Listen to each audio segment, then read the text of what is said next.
Hi all, అందరూ బాగుండాలి, అందులో మనం ఉండాలి. Welcome to my channel Sri. అందరికీ నమస్కారం అండి. ఇంతకుముందు వీడియోల్లో అయితే యాదాద్రి లక్ష్మీ నరసింహస్వామి వారి సన్నిధిని, అలాగే స్వామివారు ఎక్కడ వెలిసారో ఆ గుడిని, తర్వాత సురేంద్రపూడి కూడా చూసాం కదా. అక్కడి నుంచి మేమైతే స్వర్ణగిరి గుడికి వచ్చామండి, వెంకటేశ్వర స్వామి గుడి. చాలా అంటే చాలా చాలా బాగా నచ్చింది మా అందరికీ కూడాను. గుడంతా కూడా చాలా ప్రశాంతంగా చాలా బాగుంది. ఆ గుడి చూసే ముందు మన ఛానల్ చూడడం ఫస్ట్ టైం అయితే తప్పకుండా సబ్స్క్రైబ్ చేసుకోండి, వీడియోని లైక్ చేయండి, ఎలా ఉందో కామెంట్ చేయండి, స్కిప్ చేయకుండా ఎండ్ వరకు చూడండి. ఇంకా స్వర్ణగిరి దేవాలయానికి అంటే అండి, మనకి హైదరాబాద్లో కూడా ఒక వెంకటేశ్వర స్వామి వారి దేవాలయం ఉంటే బాగుంటుందని చెప్పి అనుకున్నారంటండి. అందుకని చెప్పి ఈ దేవాలయ నిర్మాణం అయితే మొదలుపెట్టారంటండి. ఇంచుమించుగా ఈ గుడి అయితే మనకి మార్చి ఏప్రిల్ ఆ టైంలో ఓపెన్ అయినట్టుంది. మేము వెళ్ళేసరికి గుడి పూర్తయి 3 నెలలు అయ్యింది. హైవే మించి లోపలికి వెళ్ళేటప్పుడు రూట్ అంతా కూడా ఇలా ఉంటుందండి. స్వర్ణగిరి దేవాలయం కూడా కొండపైనే కట్టారనమాట. దారి అది కూడా చాలా బాగుంటుంది. మీరు అసలు గుడిని చూస్తే అనిపిస్తుంది ఎంత బాగుందో ఈ గుడి అని చెప్పి చాలా చాలా హ్యాపీగా ఫీల్ అవుతారనమాట. మా పిల్లలతో సహా. అంటే యాక్చువల్గా పిల్లలంటే కొంచెం గుళ్ళు చూసి అంత ఇంట్రెస్ట్గా అనిపించదు వాళ్ళకి, కానీ స్వర్ణగిరి దేవాలయం చూసిన తర్వాత వాళ్ళు కూడా చాలా ఇంట్రెస్ట్గా గుడి అయితే చాలా బాగుందని చెప్పారు. ఇప్పుడు మనకి దూరం నుంచి పైకి కనిపిస్తుంది చూడండి, అదే గుడి అనమాట. ఈ రూట్ అంతా కూడా ఇంచుమించుగా ఇలా పైకి అప్ అండ్ డౌన్స్లా ఉన్నట్టుగా ఉంటుంది అనమాట. గుడి కట్టడానికి అయితే చాలా సంవత్సరాలే పట్టిందంటండి. ఇదిగోండి స్వర్ణగిరి దేవాలయం దగ్గరికి అయితే చేరుకున్నాము. ఇదిగోండి ఇక్కడైతే మనకి ఆర్చ్ ఉంటుంది అనమాట. ఈ ఆర్చ్ లోపల నుంచే వెళ్ళాలి. ఇక్కడ కార్స్కి అండ్ పార్కింగ్కి వాటికి సపరేట్గా ప్లేసెస్ అన్నీ కూడా ఇచ్చారు. ఇదిగోండి స్వర్ణగిరి దేవాలయానికి దారి. ఈ మనకి ఫస్ట్ ఎంట్రన్స్లో అయితే మొత్తం ఆర్చ్ అంతా ఇలా ఉంటుంది అనమాట అండి. కార్ లోపలికి వెళ్ళిపోయిన తర్వాత మనకి ఇప్పుడు మనం వెళ్తున్నాం కదండి, ఇక్కడ లెఫ్ట్ సైడ్లో కూడా కార్ పార్కింగ్స్కి ఇచ్చారు. అక్కడంతా కూడా ఫిల్ అయిపోతే ఇప్పుడు కార్ స్ట్రైట్గా వెళ్ళిపోయి అటువైపు వెనక సైడ్ అంటే టెంపుల్కి అటువైపు ఇంకా ప్లేస్ ఉంటుందండి, అక్కడ కూడా కార్ పార్కింగ్ అయితే ఏర్పాటు చేశారు. చాలామంది భక్తులు అయితే వస్తున్నారండి. దట్టు సమ్మర్ కాబట్టి చాలామంది వచ్చి విజిట్ చేసుకుంటూనే వెళ్ళారు. టెంపుల్ బయట నుంచి చూస్తేనే చాలా బాగుంది అనిపిస్తుంది. చూసారా, ఎదురుగా చక్కగా చిన్న రథం అయితే మనకు కనిపిస్తుంది. ఇక్కడ నుంచి వాటర్ ఫౌంటైన్లా పెట్టి ఆ ఫౌంటైన్ దగ్గర రథం అయితే కనిపిస్తుంది. ఫస్ట్ మనం టెంపుల్ చూడగానే ఇలా ఈ వాటర్ ఫౌంటైన్లో రథం అయితే మనకి దర్శనమిస్తుంది. ఇక్కడే మనం కార్ దిగిపోవాలండి. ఇక్కడ నుంచి కార్ పార్కింగ్ వెళ్ళిపోతుంది. మనమైతే ఇక్కడ స్టెప్స్ నుంచి పైకి వెళ్ళొచ్చు అనమాట. ఇక్కడ మీకు ఒక కాంప్లెక్స్లా పైకి కనిపిస్తుంది కదా, అదైతే చాలా ఇంట్రెస్టింగ్ థింగ్ అండి. అక్కడికి వెళ్ళాలంటే ఫస్ట్ మనమైతే ఇక్కడ మీకు ఎదురుగా కనిపిస్తుంది కదండి, అలా లోపలికి వెళ్ళేసరికి ఎదురుగా వెంకటేశ్వర స్వామి వారి పాదాలు ఉంటాయి పెద్ద పెద్దగా. ముందు స్వామివారి పాదాలు దర్శనం చేసుకున్న తర్వాత మనమైతే లోపలికి వెళ్తాము. నాకు ఇక్కడ చూడగానే మొత్తం ఒక రౌండప్లో ఒక వీడియో తీస్తే చాలా బాగుంటుంది అనిపించింది. అందుకని చెప్పి మొత్తం రౌండ్గా అయితే ఇలా వీడియో తీసేసానండి. చుట్టువైపులా అంతా కూడా చాలా బాగుంది. ఫస్ట్ ఇంకా అవుట్లుక్ చూడగానే పిల్లలు కూడా గుడి చాలా బాగుంది అన్నారు. ఇదిగోండి నేను ఇందాక మీకు చెప్పాను కదా, స్వామివారి పాదాలు ఎల్లగానే దర్శనమిస్తాయని.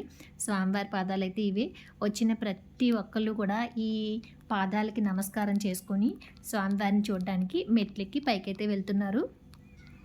ఈ మెట్ల మండపంలో దారి కూడా అండి, మెట్లు బాగా పైకి ఉంటాయి, మనం ఎక్కలేము అలా కాదు, మెట్లు కూడా ఎక్కడానికి చాలా వీలుగా ఉంటాయి. అలాగే మండపంలో పైన చూసుకున్నట్టయితే ఎల్లో కలర్లో బోర్డ్స్ కనిపిస్తున్నాయి కదండి, ఆ బోర్డ్స్ అన్నీ కూడా గోవింద నామాలు అయితే రాయడం జరిగింది. మనం వెళ్ళేటప్పుడు ఆ గోవింద నామ స్మరణ చేసుకుంటూ కూడా వెళ్ళొచ్చు. ఇప్పుడు మనం చూసాం కదండి, ఆ గుడిలోని వెంకటేశ్వర స్వామి అయితే కొలువై ఉన్నారు. ఇక్కడ నుంచి అయితే మనం ఫోన్స్ అన్నీ కూడా ఇక్కడ ఫ్రంట్లో ఒక 2-3 షాప్స్లో అంటే మనకి కౌంటర్స్ ఉన్నాయండి, ఆ కౌంటర్స్లో ఫోన్స్ అయితే అక్కడ పెట్టేసుకోవాలి. ఎందుకంటే లోపలికి ఫోన్ నాట్ అలౌడ్. మేము వెళ్ళేసరికి మధ్యాహ్నం 3:30-4 అలా అయింది. అంటే స్వామివారి దర్శనం ఆఫ్టర్నూన్ ఇంచుమించుగా 11-12 అలా.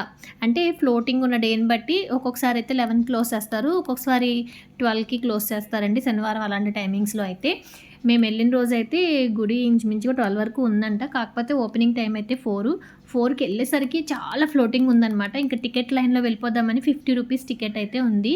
అలా కాకుండా కొంచెం వీఐపీ క్యాడర్లో ఒక టికెట్ ఉందండి, 1000 రూపీస్ అంట. 4 పీపుల్ని అలౌ చేస్తారు. లోపలికి స్పెషల్ దర్శనం ఉంటుంది. అలాగే స్వామివారి పెద్ద ఫోటో ఒకటి ఇస్తారు. ఒక మనకి కండువా ఉంటుంది కదండి, కండువా వేసి ఆ ఫోటో మనకైతే ఇవ్వడం జరుగుతుంది. వెంకటేశ్వర స్వామి గుడి తర్వాత మనం బయటకు వస్తే ఒకవైపుగా మనకి పెద్ద ఆంజనేయ స్వామి వారి దర్శనం ఇస్తారు. ఆంజనేయ స్వామి వారి గుడి దగ్గరలోనే పక్కన ఒక జయగంట ఉంటుందండి. ఆ జయగంటని మన మనసులో కోరికను తలుచుకుని జయగంటనైతే మోగించినట్లయితే మనసులో కోరిక తీరుతుందంటండి. అలా మనసులో కోరిక తీరిన తర్వాత మరలా వచ్చి ఈ జయగంటను మోగిస్తారట. ఇక్కడ జయగంట ప్రత్యేకత అని చెప్పి అయితే చాలామంది ఇక్కడ చెప్తున్నారు. ఈ జయగంట అయితే చాలా వెయిట్ ఉంటుందంటండి. మనకి అయోధ్య రామాలయంలో పెట్టారు కంటే ఆ గంట వెయిట్ కంటే కూడా కొంచెం తక్కువలో ఉంటుందంట. ఇక్కడైతే అండి మొత్తం చాలా చాలా చాలా బాగుంది. అలాగే ఇది యాదాద్రికి సంబంధించింది కాబట్టి ఇక్కడ ముందుగా యాదాద్రి లక్ష్మీ నరసింహస్వామి వారు ఉండాలని లక్ష్మీ నరసింహస్వామి వారిని ప్రతిష్ఠించారు. ముందుగా లక్ష్మీ నరసింహస్వామి వారి దర్శనం చేసుకున్నాక వెంకటేశ్వర స్వామి వారి దర్శనం చేసుకోవాలి. ఇప్పుడు మీరు మండపం చూస్తున్నారు కదండి, ఈ మండపం అయితే భూవరాహ మండపం అని పిలుస్తారండి. వరాహ స్వామి వారి కూడా ఇక్కడ వేయించేసి ఉంటారు. ఇప్పుడు ఈ మండపం చూసారా, ఈ మండపం అయితే 2 అంతస్తుల్లో నిర్మించడం జరిగిందండి. ఇక్కడ స్వర్ణగిరిలో ప్రత్యేకత ఏంటంటే కోనేటిలో శేషపాన్పుపై శయ్యి నుంచి ఉన్న శ్రీహరి అండి. ఈ కోనేటిని ప్రత్యేకంగా నిర్మించారంటండి. కాఠ్మండులో ఇలాంటి విగ్రహం ఉంటుందట, సేమ్ అలాగే ఇక్కడ శ్రీహరి మూర్తిని అయితే నిర్మించడం జరిగింది. ఈ కొలనైతే వెంకటేశ్వర స్వామి వారికి బ్రహ్మోత్సవాలు జరిగినప్పుడు చక్ర స్నానం చేయించడానికైతే ఈ కొలను ఏర్పాటు చేశారంటండి.